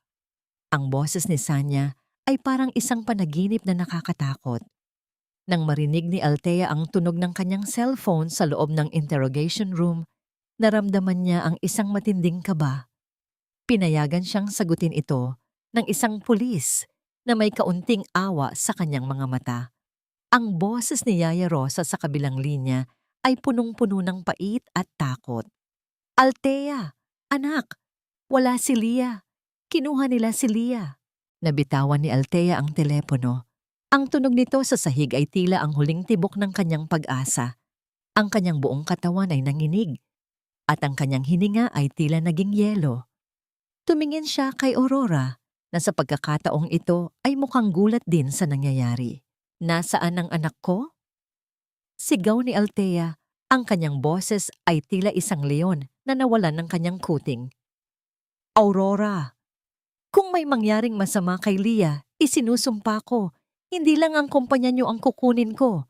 Papatayin kita gamit ang sarili kong mga kamay. Sa gitna ng kaguluhan, isang video message ang dumating sa telepono ni Alejandro, na noon ay papasok pa lang sa himpilan. Ang video ay nagpapakita kay Leah na nakatali sa isang madilim na bodega, habang si Sanya ay nakatayo sa likuran nito, may hawak na lighter sa tapat ng isang tumpok ng mga tuyong gamit. Isang hakbang pa, Alejandro, at sisiguraduhin kong magiging abo ang lahat ng pangarap mo. Ang boses ni Sanya ay puno ng kabaliwan. Ang bawat segundo ay tila isang taon. Ang buhay ni Leah ay nakasabit sa isang manipis na sinulid, habang si Althea ay nakagapos sa mga rehas ng kawalang katarungan. Sino ang magliligtas sa bata? At hanggang saan ang kayang isakripisyo ng isang ina para sa kanyang anak? Ito ba ang gusto mo, Ma'am? Ito ba ang imperyong ipinagmamalaki mo? Isang kahariang binuo sa abo ng buhay ng sarili mong mga apo? Ang boses ni Alejandro ay parang isang putok ng baril sa loob ng tahimik na himpilan ng pulisya. Ipinakita niya ang telepono sa kanyang ina, kung saan makikita ang takot sa mga mata ni Leah habang nasa likod nito ang isang baliw na Sanya. Ang bawat salita ni Alejandro ay puno ng pait na 7 taon niyang kinimkim. Ang pait ng pagiging isang sunod-sunurang anak na ngayon ay nagising sa isang malagim na katotohanan. Ang kanyang mga kamay ay nanginginig, hindi dahil sa takot, kundi dahil sa matinding puot sa kanyang sarili at sa babaeng nagluwal sa kanya. Nang makita ni Althea ang video, ang kanyang mundo ay tila tuluyang gumuho. Ang kanyang mga huling lakas ay naglaho at dahan-dahan siyang napaluhod sa malamig na sahig ng presinto. Ang kanyang hikbi ay walang tunog, isang tuyot na pag-iyak na tila nagmumula sa isang kaluluwang sagad na ang dusa. Ang bawat segundo na dumadaan ay tila isang kutsilyong humahati sa kanyang puso. "Pakawalan niyo ako," bulong ni Althea. Ang kanyang boses ay halos pabulong na sa tindi ng pagod. "Alejandro, kung may kaunti pang tao sa loob ng katawan mo, iligtas mo ang anak natin. Huwag mong hayaang maging huli ang lahat." Tumingin si Alejandro kay Althea at sa unang pagkakataon, sa loob ng maraming taon, nakita niya ang babaeng tunay niyang minahal. Hindi ang bilyonaryong si Dr. Althea, kundi ang Althea na naging hininga niya. Mabilis siyang lumingon sa mga pulis at sa kanyang ina. "Lahat ng reklamo laban kay Althea ay i-withdraw niyo ngayon din. At kayo," turo niya sa mga opisyal, "hanapin niyo ang signal ng telepono ni Sanya. Kapag may mangyaring masama sa anak ko, sisiguraduhin kong lahat kayo ay mawawala ng trabaho." Habang nangyayari ang kaguluhan sa himpilan, ang labas ng mundo ay nagsisimula na ring gumuho para sa mga Del Rosario. Ang mga ebidensyang inihanda ni Althea bilang fail-safe ay kusa ng kumalat sa internet nang hindi siya makapag-log-in sa kanyang system sa itinakdang oras. Ang mga dokumento ng tax evasion, land grabbing, at mga illegal na transaksyon ni Doña Aurora ay bumulaga sa bawat screen ng bansa. Ang nagniningning na pangalan ng mga Del Rosario ay nabahiran ng putik na hindi na kailanman malilinis. Sa loob ng bodega, si Sanya ay tila isang aninong nawala sa katinuan. Dahan-dahan niyang hinahaplos ang buhok ni Leah gamit ang malamig na talim ng isang gunting.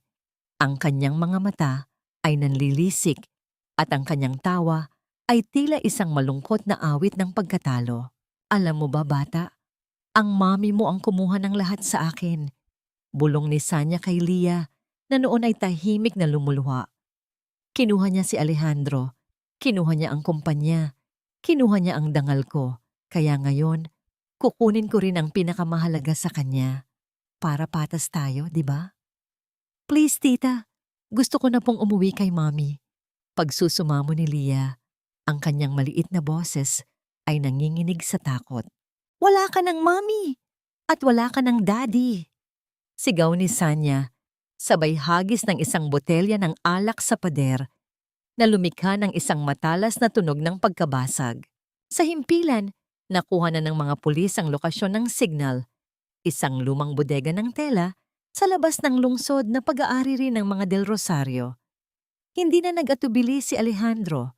Mabilis siyang tumakbo palabas, kasunod si Althea na pilit na itinatayo ang kanyang sarili sa kabila ng panghihina.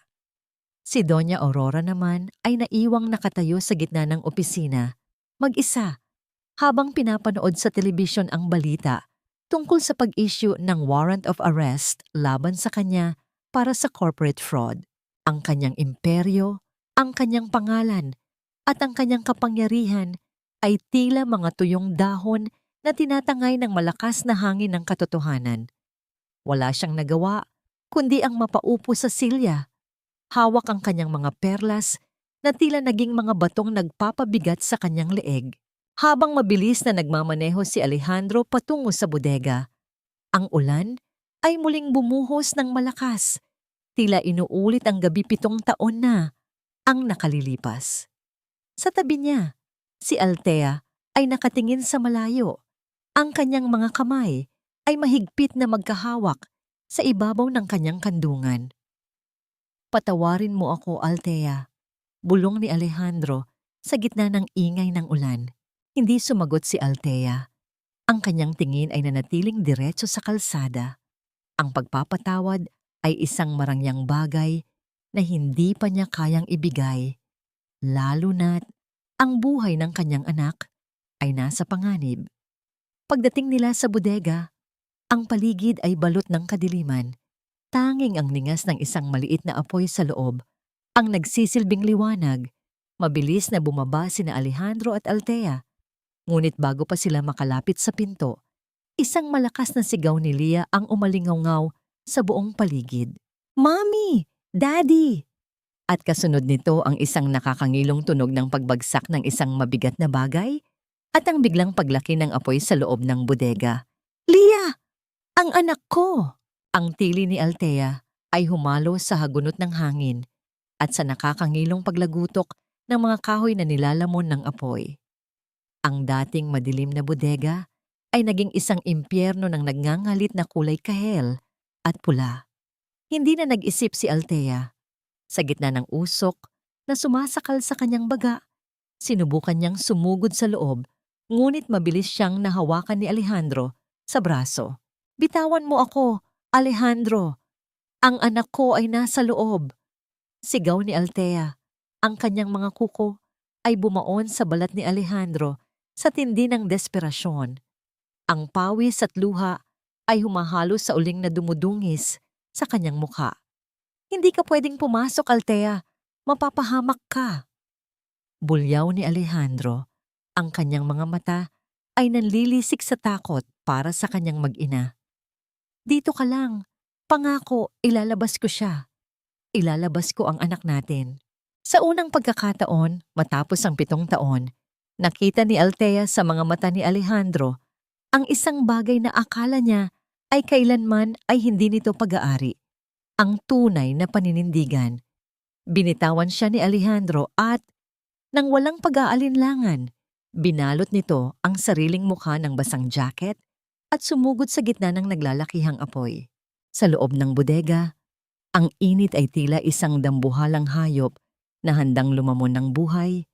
Nakita ni Alejandro si Sanya na nakaupo sa sahig, tumatawa habang pinagmamasdan ang mga liyab, habang si Leah ay nakatali sa isang upuan sa gitna ng nagbabagsakang mga piraso ng bubong. Ang usok ay kasing kapal ng mga kasalanang nagawa nila. "Sanya, tama na ito. Itigil mo na ang kabaliwang ito." Sigaw ni Alejandro habang pilit na iniiwasan ang isang bumagsak na poste. "Huli na, Alejandro. Kung hindi ka mapapa sa akin, walang sino mang makakakuha sa'yo. Hindi ang kumpanya, hindi ang batang iyan, at lalong hindi si Althea." Ang boses ni Sanya ay puno ng isang uri ng pait na tanging isang taong nawalan ng lahat ang makakagawa. Hindi na pinansin ni Alejandro si Sanya. Gamit ang kanyang huling lakas, sinugod niya ang kinalalagyan ni Leah. Ang kanyang mga kamay ay napaso habang pilit na pinuputol ang mga lubid na nakatali sa bata. Nang sa wakas ay lumuwag ang pagkakagapos, mabilis niyang binuhat ang nanghihinang anak. Ngunit sa sandaling iyon, isang malaking piraso ng nasusunog na kahoy ang bumagsak mula sa itaas. Isang malakas na tunog ng pagtama ng mabigat na bagay ang narinig ni Althea mula sa labas. "Alejandro! Leah!" Pagkalipas ng ilang minutong tila isang kawalang hanggan, isang bulto ang lumabas mula sa makapal na usok. Si Alejandro, naduguan ng balikat at sunog ang bahagi ng suot na damit, ay bitbit si Leah sa kanyang mga bisig. Ang bata ay uminging sa takot, ngunit buhay. Mabilis na sinalubong sila ni Althea. Kinuha ang anak at mahigpit itong niyakap. Tila natatakot na baka sa isang iglap ay maglaho itong muli. "Leah! Salamat sa Diyos! Leah!" Hikbi ni Althea habang ang mga luha niya ay pumapatak sa mukha ng bata. Napaupo si Alejandro sa maputik na lupa. Ang kanyang hininga ay kapos at ang kanyang katawan ay nanginginig sa sakit. Tiningnan niya ang kanyang mag-ina, ang 2 taong 7 taon niyang tinalikuran. Isang mapait na ngiti ang sumilay sa kanyang mga labi sa gitna ng uling at dugo. Sa kabilang dako, naririnig na ang mga sirena ng bumbero at pulisya. Mabilis na pinalibutan ng mga awtoridad ang bodega at inilabas ang isang nanginginig at tila wala na sa sariling sanya. Gayunpaman, habang ang lahat ay nakatuon kay Lia, biglang bumagsak ang katawan ni Alejandro sa lupa. Ang kanyang mga mata ay dahan-dahang pumikit at ang kanyang hininga ay naging mababaw. Isang malaking sugat sa kanyang likod ang nagpapakita ng tindi ng pinsalang natamo niya para lamang iligtas ang bata. "Alejandro! Alejandro!" sigaw ni Althea. Ang kanyang boses ay puno ng isang emosyong hindi niya inaasahang mararamdaman pa muli. Ang takot na mawala ang lalaking naging dahilan ng kanyang pinakamatinding pait. Ngunit naging daan din para sa kaligtasan ng kanyang anak. Sa gitna ng kaguluhan, isang huling anino ang nakatayo sa di kalayuan. Si Doña Aurora, na nakatakas sa kanyang mga gwardya, ay pinagmamasdan ang lahat mula sa loob ng kanyang sasakyan. Ang kanyang mukha ay walang emosyon, ngunit ang kanyang mga kamay ay mahigpit na nakakapit sa isang baril. Kung babagsak ang kanyang imperyo, sisiguraduhin niyang sasama ang lahat sa kanyang paglubog. Hindi sapat ang isang bayani para burahin ang 7 taon ng pagiging kontrabida, Alejandro. Pero bakit kahit anong gawin ko, hindi ko magawang hilingin na mawala ka na lang ng tuluyan? Ang boses ni Althea ay isang mahinang bulong na halos malunod sa tunog ng mga makinang tumutulong sa paghinga ni Alejandro. Narito sila sa loob ng isang pribadong silid sa ospital. Ang amoy ng gamot at ang puting dingding ay tila isang malinis na papel na naghihintay ng bagong kasaysayan. Ngunit para kay Althea, ang bawat pahina ay basa pa rin ng luha. Nakatingin siya sa mga kamay ni Alejandro na balot ng puting benda, ang mga kamay na sumugod sa apoy para iligtas ang kanilang anak. Ang mga paso sa balat nito ay mga permanenteng marka ng isang sakripisyong hindi niya inaasahan. Sa labas ng silid, mahimbing na natutulog sina Liam at Lia sa ilalim ng pangangalaga ni Yaya Rosa. Ang mga bata ay ligtas, ngunit ang takot sa kanilang mga mata noong gabing iyon ay mananatiling isang sugat sa puso ni Althea. Lumapit si Althea sa gilid ng kama at dahan-dahang hinaplos ang noo ni Alejandro. Ang init ng lagnat nito ay ramdam ng kanyang mga daliri. Isang paalala na ang buhay ng lalaking ito ay nakasabit pa rin sa isang manipis na sinulid. "Bakit mo ginawa iyon?" tanong ni Althea sa hangin, habang ang kanyang mga mata ay nagsisimulang manlabo dahil sa luha. "Bakit kailangang dumanas tayo ng ganito bago mo maisip na protektahan kami? 7 taon akong natutong mamuhay nang wala ka. 7 taon kong itinayo ang pader sa puso ko para hindi mo na muling masaktan. Pero sa isang gabi, kinalimutan mo ang sarili mong kaligtasan para lang sa anak natin." Sa kabila ng kanyang galit, hindi maikakaila ni Althea ang hapdi ng pagmamahal na pilit niyang pinapatay. Ang utang na loob na nararamdaman niya dahil sa pagligtas nito kay Lia ay nakikipag-away sa kanyang katarungan. Paano mo parurusahan ang isang taong nag-alay ng sariling buhay para sa iyong mundo? Ang Mao Tuanoy Tam ay tila isang bagyong ayaw tumigil sa loob ng kanyang dibdib. Dahan-dahang gumalaw ang mga daliri ni Alejandro. Isang mahinang ungol ang lumabas sa kanyang mga labi bago unti-unting bumukas ang kanyang mga mata. Nang makita niya si Althea, ang unang bagay na lumabas sa kanyang paningin ay hindi sakit, kundi ang isang malalim na pagsisisi. Althea." Ang boses ni Alejandro ay parang gasgas na plaka, tuyo at hirap na lumalabas. "Ang anak natin, si Lia, nasaan siya?" "Ligtas siya, Alejandro. Dahil sa'yo, ligtas ang anak natin," sagot ni Althea habang pilit na pinapatatag ang kanyang boses. "Salamat. Salamat sa Diyos." Pumatak ang isang butil ng luha mula sa mata ni Alejandro patungo sa kanyang unan. Patawarin mo ako. Hindi sapat ang buhay ko para bayaran ang lahat ng ninakaw ko sa inyo. Pero kung ito na ang huling pagkakataon, gusto ko lang malaman nyo na mahal ko kayo. Mahal na mahal. Naramdaman ni Althea ang mabilis na pagtibok ng kanyang puso. Ito ang mga salitang 7 taon niyang gustong marinig, ngunit ngayon na narito na, tila may kasama itong pait. Dahan-dahan niyang hinawakan ang kamay ni Alejandro, isang sandali ng kilig at lungkot na magkahalo.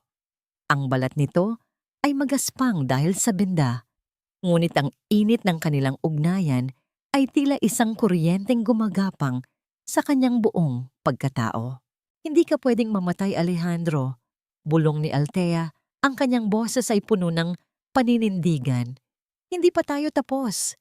Kailangan mo pang harapin ang batas. Kailangan mo pang makita kung paano lumaki ang mga anak mo nang may dangal. Hindi mo ako pwedeng iwan nang may ganitong bigat sa loob ko. Ngunit sa gitna ng kanilang emosyonal na pagtatagpo, ang pintuan ng silid ay biglang bumukas ng marahan. Hindi isang nurse, hindi isang doktor, kundi si Doña Aurora. Ang matanda ay mukhang mas matanda pa kaysa sa dati. Ang kanyang mga mata ay puno ng kabaliwan at desperasyon. Hawak niya ang kanyang maliit na bag at ang kanyang mga kamay ay nakatago sa loob nito. Isang posisyon na alam ni Althea na may dalang panganib. Ang aking anak, ang aking tagapagmana. Ang boses ni Aurora ay mahina, ngunit may tonong nakakapangilabot. Sinira mo ang lahat, Althea. Kinuha mo ang aking kumpanya. Kinuha mo ang aking dangal. At ngayon, ay kinuha mo rin ang puso ng aking anak. Kung hindi mapapa sa akin ang mga Del Rosario, walang sino mang makikinabang sa kanila. Dahan-dahang inilabas ni Aurora ang isang maliit na hiringgilya mula sa kanyang bag. Isang gamot na alam ni Althea na hindi para sa paggaling, kundi para sa tuluyang pagtulog ni Alejandro. Ang matanda ay handang patayin ang sariling anak kaysa makitang kumakampi ito sa kaaway. Aurora, huwag! Sigaw ni Althea habang pilit na humaharang sa harap ni Alejandro. Ang bawat segundo ay tila tumigil. Ang baliw na ina laban sa nagpapatawad na asawa. Sa labas, narinig ang mabilis na takbo ng mga pulis sa pasilyo, ngunit sa loob ng silid, ang kamatayan ay 1 pulgada na lang ang layo. Bitawan mo ang hiringgilyang yan, Aurora. Huwag mong dungisan ang iyong mga kamay ng dugo ng sarili mong anak.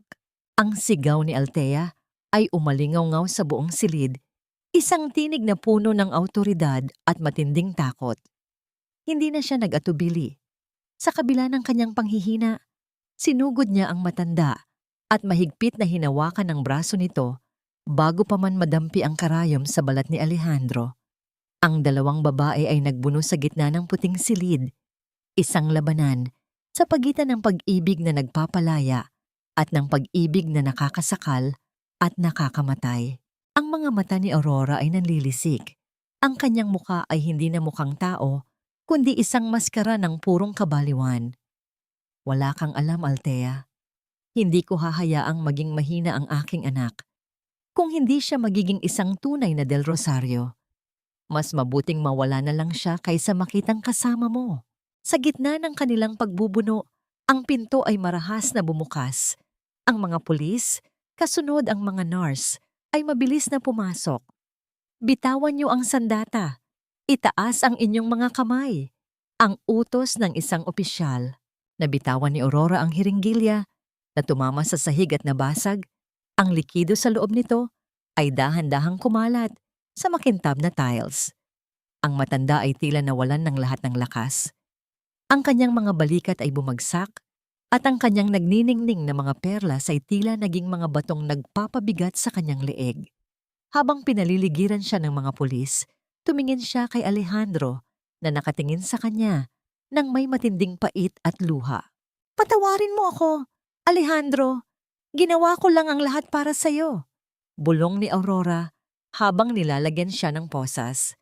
Ang bawat tunog ng bakal na sumasara sa kanyang mga pulso ay tila ang huling hatol sa kanyang mahabang panahon ng paghahari-harian. Tinalikuran siya ni Alejandro.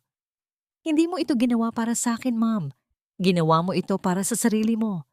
At sa sandaling ito, tinatapos ko na ang lahat ng utang na loob ko sa iyo. Habang inilalabas si Aurora sa silid, ang bawat hakbang nito ay tila pagbaba sa pedestal ng kanyang kapangyarihan. Sa labas ng ospital, ang mga reporter ay naghihintay. Ang mga flash ng kamera ay tila mga kidlat na bumubulag sa kanyang dating marangyang imahe. Ang pagbagsak ng Imperyong del Rosario ay naging sentro ng usap-usapan sa buong bansa. Isang babala na walang yaman ang makakapagtago sa isang maduming budhi. Lumipas ang ilang linggo. Ang korte ay naglabas na ng hatol. Si Sanya ay itinalaga sa isang pasilidad para sa mga may sakit sa isip dahil sa kanyang matinding obsesyon at marahas na kilos. Si Doña Aurora naman ay nahatulan ng mahabang taon sa kulungan dahil sa tangkang pagpatay at corporate fraud. Ang lahat ng kanilang kayamanan ay uent-unting naubos para sa mga legal na bayarin at danyos para sa mga biktima ng kanilang panloloko. Isang hapon, nakatayo si Althea sa veranda ng kanyang bagong bahay sa Manila. Isang bahay na puno ng liwanag at hangin, malayo sa madilim at malamig na mansyon ng mga Del Rosario. Pinagmamasdan niya sina Liam at Leah na naglalaro sa hardin. Ang kanilang mga tawa ay tila mga musikang nagpapagaling sa bawat sugat ng nakaraan. Dahan-dahang lumapit si Alejandro, na ngayon ay gumaling na ang mga sugat sa katawan, ngunit nananatiling may bakas ng lungkot sa kanyang mga mata. Nakatayo siya sa di kalayuan, hindi pa rin lubos na makalapit kay Althea dahil sa hiya at pagsisisi. Althea, tawag niya ng may pag-aalinlangan. Tapos na ang lahat. Ang kumpanya ay nasa ilalim na ng iyong pangalan at ang lahat ng kaso ay naayos na. Wala nang makakasakit sa inyo. Lumingon si Althea. Ang hangin ay humahaplos sa kanyang buhok at ang kanyang mukha ay nagniningning sa ilalim ng papalubog na araw. Salamat, Alejandro. Pero alam mong hindi sapat ang mga dokumentong ito para ibalik ang 7 taon na nawala. Alam ko. Dahan-dahang tumungo si Alejandro. Hindi ko hinihinging tanggapin mo ako muli bilang asawa. Pero pakiusap, hayaan mo akong maging ama sa kanila.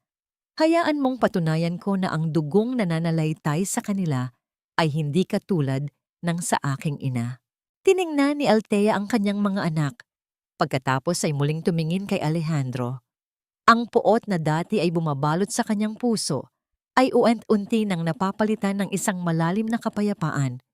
Ang pagpapatawad ay hindi isang mabilis na proseso, Alejandro. Ito ay isang mahabang landas na kailangan nating lakaran ng magkahiwalay bago tayo muling magkasama. Sa gitna, hinawakan ni Althea ang kamay ni Alejandro. Isang mahigpit ngunit maikling pagdampi. Magsimula tayo bilang mga magulang ni Liam at Leah. Ang kinabukasan nila ang mahalaga ngayon. Habang pinagmamasdan nila ang paglubog ng araw, ang bawat anino ay tila naglalaho, nagbibigay daan sa isang bagong gabi na hindi na nakakatakot. Ang katarungan ay nakamit na, ngunit ang tunay na tagumpay ni Althea ay hindi ang pagbagsak ng kanyang mga kaaway, kundi ang pagkatutong magmahal muli ng walang takot. Gayunpaman, habang papasok sila sa loob ng bahay, isang huling sulat ang nakapatong sa mesa ni Althea. Isang sulat mula sa kulungan, mula kay Aurora. Ang mga salitang nakasulat sa loob nito ay tila isang huling bulong ng nakaraan na magpapatigil sa tibok ng puso ni Althea. Ang bawat wakas ay isa lamang nakatagong simula. Isang pagkakataon upang isulat ang mga pahinang hindi na nabahiran ng tinta ng puot. Dahan-dahang ibinaba ni Althea ang papel na naglalaman ng huling mensahe ni Doña Aurora mula sa piitan. Sa loob ng liham, walang bakas ng paghingi ng tawad, kundi isang pag-amin sa pagkatalo. Isang pagkilala na ang basurang itinapon niya 7 taon na ang nakalilipas ay siya palang naging dambuhalang lalamon sa kanyang kasamaan. Hindi na naramdaman ni Althea ang galit na dati ay sumasakal sa kanya sa tuwing maririnig ang pangalan ng matanda. Sa halip, ang naramdaman niya ay isang malalim na awa para sa isang babaeng naging bihag ng sarili niyang kasakiman hanggang sa huli. Lumapit si Althea sa isang maliit na mangkok na may sindi ng apoy sa gilid ng kanyang beranda. Pinanood niya ang dahan-dahang pagkain ng ningas sa bawat salitang isinulat ni Aurora. Ang itim na abo ay tinangay ng hanging dagat, naglalaho sa kawalan kasama ang lahat ng pait ng nakaraan. Ang bawat hibla ng papel na naging abo ay tila hudyat na ang kanyang misyon ng paghihiganti ay tapos na. At ang kanyang misyon ng paghilom ay nagsisimula na. 1 taon pa ang mabilis na lumipas sa pampang ng isang asul na dagat sa Batangas, kung saan ang lagaslas ng mga alon ay tila isang banayad na awit ng kalikasan. Nakatayo si Althea. Suot ang isang puting bestida na sumasabay sa ihip ng hangin. Pinagmamasdan niya ang kanyang kambal na masayang nagtatakbo sa buhanginan. Si Liam ay abala sa paggawa ng isang kastilyong buhangin, habang si Lia naman ay pilit na hinahabol ang maliliit na alon na dumadampi sa kanyang mga paa. Ang tunog ng kanilang halakhak ay ang pinakamagandang musikang narinig ni Althea sa kanyang buong buhay. "Mommy, look, Daddy helped me build the tower!" Sigaw ni Liam habang nakaturo sa isang lalaking nakaluhod sa buhanginan. Si Alejandro. Hindi na siya ang bilyonaryong kailangang sundin ng lahat. Ngayon, siya ay isang lalaking nakasuot ng simpleng t-shirt. Ang kanyang mga braso ay may mga bakas pa rin ng peklat mula sa sunog, ngunit ang kanyang mga mata ay nagniningning sa kagalakan. Tumayo siya at dahan-dahang lumapit kay Althea. May dala siyang 2 baso ng malamig na katas ng prutas at isang maliit na ngiti na puno ng kapayapaan. "Masyadong malalim ang iniisip mo, Althea," bulong ni Alejandro habang iniabot ang inumin. Ang kanyang boses ay wala ng bakas ng pagiging kampante, kundi puno ng paggalang at isang uri ng pag-ibig na natutong maghintay. "Iniisip ko lang kung gaano kalayo na ang narating natin," sagot ni Althea habang tinatanggap ang baso. Ang kanilang mga daliri ay nagdikit ng bahagya, isang hapdi ng kuryente na nagpapaalala sa kanila ng isang damdaming hindi kailanman tuluyang namatay.